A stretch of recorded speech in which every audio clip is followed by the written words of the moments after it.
What's going on, y'all? Welcome back to the Taylor Ware Show. I got a pretty good one for y'all today. So, I'm going to get right into it. United Rentals. I had the pleasure for working for United Rentals for a short period of time.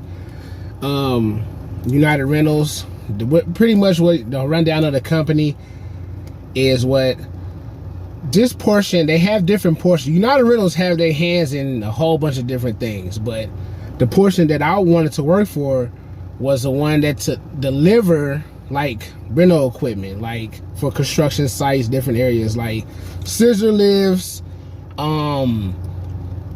skid steers, bulldozers, tractors, you name it. Usually the equipment that you see at construction sites is what they do. That portion of it. That was my main intention, is to drive for them. So pretty much what they do, you got to see those guys, they do like the heavy equipment work. They'll deliver like heavy equipment. And so you'll get there, you get in your tractor trailer. They have, it's like a flatbed, but it's not a flatbed for any, but you would have to chain down the equipment. So it's not straps, it's chain. So all chaining, that's what they do, is you chain every single thing that they put on there. So that's what you would have to do. That was my original goal, is to get on with them. So when I looked on the website, I applied, and it had that position, and it had a couple other positions. It was like pickup and delivery, something raw, something like that. I'm not really sure, but that's what it had on the listing. So I applied, you know, assuming that, hey, let me just get on with the company, and later on I can move over there, right? So that's what my plans were. I did that, and the other portion of United Rentals called me back. I went to the interview. Now, portion of this is my fault, and you know what I do and everything. So I recommend that you ask all the questions in the interview. I do know that some jobs, just like dispatchers, do kind of lie, and they kind of beat around the bush on the job, and they may just not know exactly what the job entails, but they don't tell you everything, or you just might have not asked the right questions. So when you get an interview, ask every single question there is about the job. Now, a lot of y'all gonna say, why did you even accept this job? But you get where I'm coming from. I'm like, okay, let me just get in here, and then I can move over there later on down the future. So, rewind real quick. Going back to the job that I went to. This portion delivered and picked up porta potties. Yes, you heard me right. Porta potties. You see at the park, you see them at construction sites. That's where you see them, right? All porta potties. So I look around, I'm like, what is this? You know? And got to the interview, met with the guy, great guy, by the way. I met him, and we talked for a minute, and I'm like, okay, let me see. Like, okay, so what exactly are we doing? And I seen like tank trucks. So I'm like, okay, let me see. Are they cleaning out? Like, what is it? I never really paid attention to the guys that clean the porta potties. I don't know why. I just never paid attention to them. You know, I just kind of passed them by. I never really even thought about porta potties like that. So, just a rundown real quick. He tells me, this is what we do. We have one side that picks up and deliver the porta potties, that delivering to different parts and pick them up. And we have another side that cleans them out. And I'm like, okay, I'm not sure if I really want to do this type of work, right? Because I'm like, man, porta potties. And we all know, we've all probably used porta potties. I know me personally, I have used them, but I only use them in case of an emergency. Like, I'm talking about in case of a real emergency. There's nowhere else to go. I have to go there, and I cannot just hold it no longer. That's the only time I use a porta potty. And I'm sure a lot of other people think that way too. So, I'm like, so how exactly do we pick these guys up? Like, oh, they're already clean. The service guys will clean them out. I'm like, okay. But we still got to pick them up and put them on the thing. And I'm like, how do you pick them up? Because they drove straight trucks, right? I forgot to tell you about that. They drove straight trucks. So what they did was you pick them up and you put them on a dolly or a pallet jack, or you got a lift gate on the trailer and you lift it up and put them in there. They weren't that heavy. Like, I don't know why I thought they were kind of heavy, but they weren't that, especially when you empty all the water out and stuff like that. So you put them in on the straight truck and strap them down, and then you go on to your next stop or delivery or whatever, right?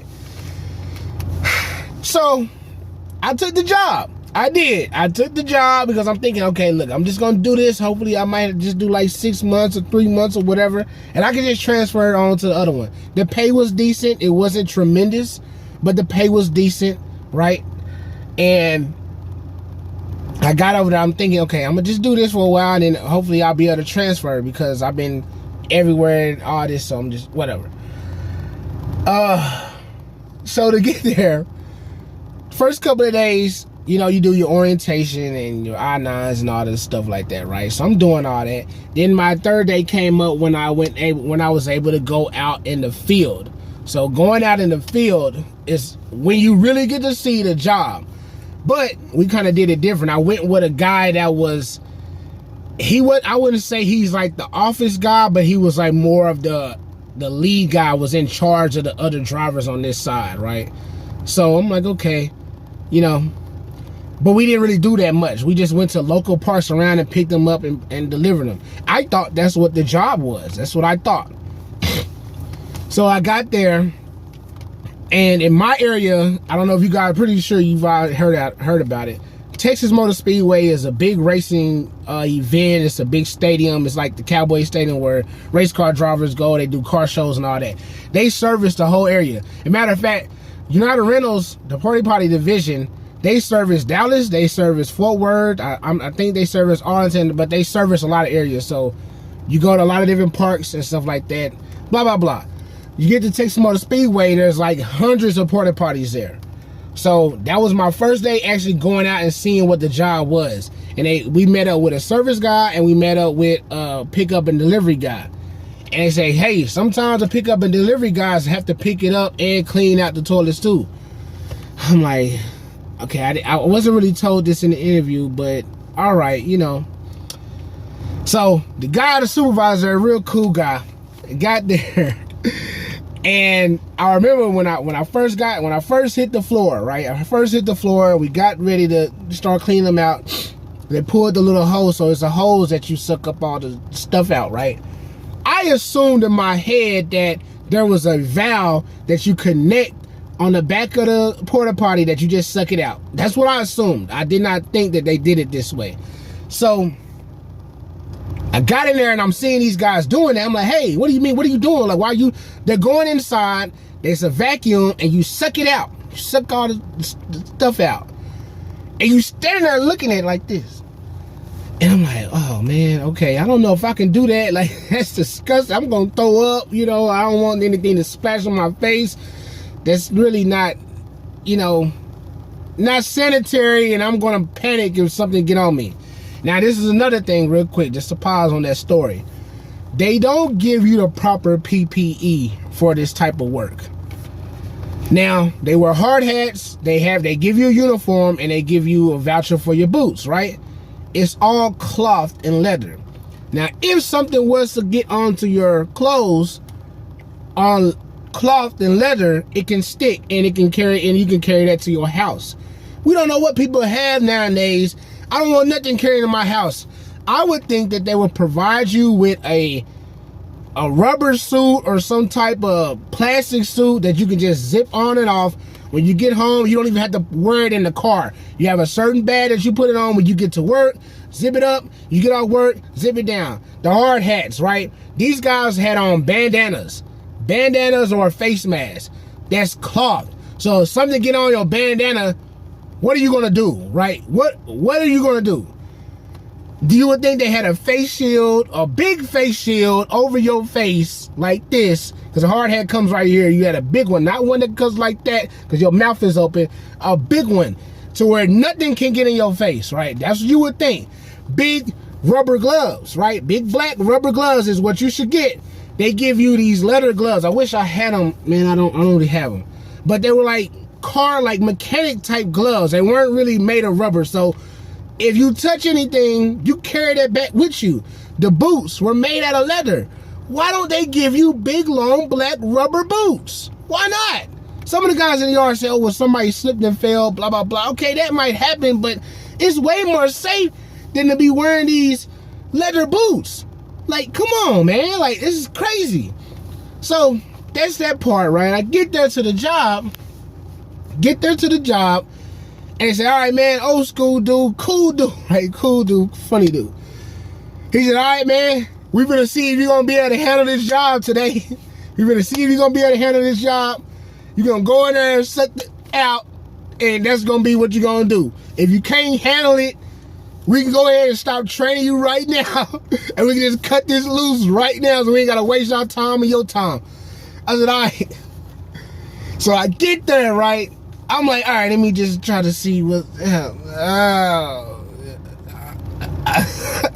I'm like, I don't know, man. I don't know if I can do this. Like, I'm about to... All I can imagine is that stuff just flying up in my face, and I just panic and die of whatever might fall in my face.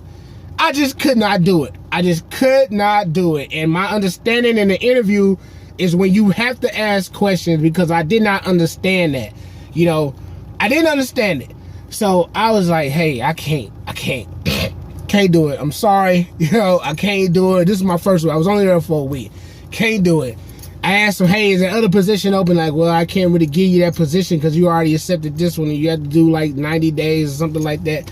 I couldn't even do 90 days. He did offer me to give me a yard position, but the yard guys got to clean them out too, and the pay was way lower than what I wanted to get paid. So that's that. So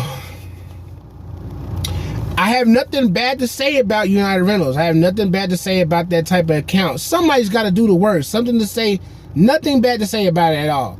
Those guys were a great group of guys. Everybody that trained me was all cool. Somebody's got to do it at the end of the day. I just couldn't do it.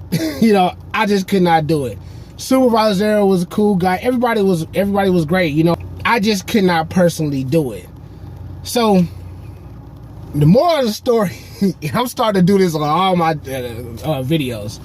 Moral of the story, we go to a new job, ask as many questions as it is. They will not get mad at you for asking too many questions. Actually, it seems like the interviewer likes it when you ask questions, because they see that you're kind of interested in the job, instead of just coming there lying, oh yeah, I would love to do that, I want to be here for 15 years and blah blah blah. They will love until you just say, hey, so do you have to do this, you have to do that? And it's okay to turn the job down. It's okay to just not say, like, oh, I don't think I can do it. Ask all the questions. If there's videos on YouTube about it, I wish I could got a film of it, but I couldn't. But I couldn't even film that. But look it up. Look it up. I think that they should have posted a video on what they did. Again, I would have never even wasted my time myself. So it is what it is, you know, at the end of the day. That's all I had to say about it, man. Nothing bad to say about it. United Rentals had great benefits. Good. It was decent pay. You know, I just, me personally, I just could not do that type of work. So that's all I got for y'all today. Give me a thumbs up in today's video. Subscribe to the channel. I am almost at 300 subscribers. I know for you big guys out there, that don't sound like a lot, but hey, man, I'm at 280 something. I didn't think it would get this big. I'm like, hey, I'm celebrating every single, what's the big number that I get every single way along the way. So subscribe to my channel. Leave me a comment down below. Let me know what you guys think about it. If y'all had that a similar experience, let me know. Communicate with me. Give me a like. Let me know, man. I will see y'all in the next one. And as always, deuces.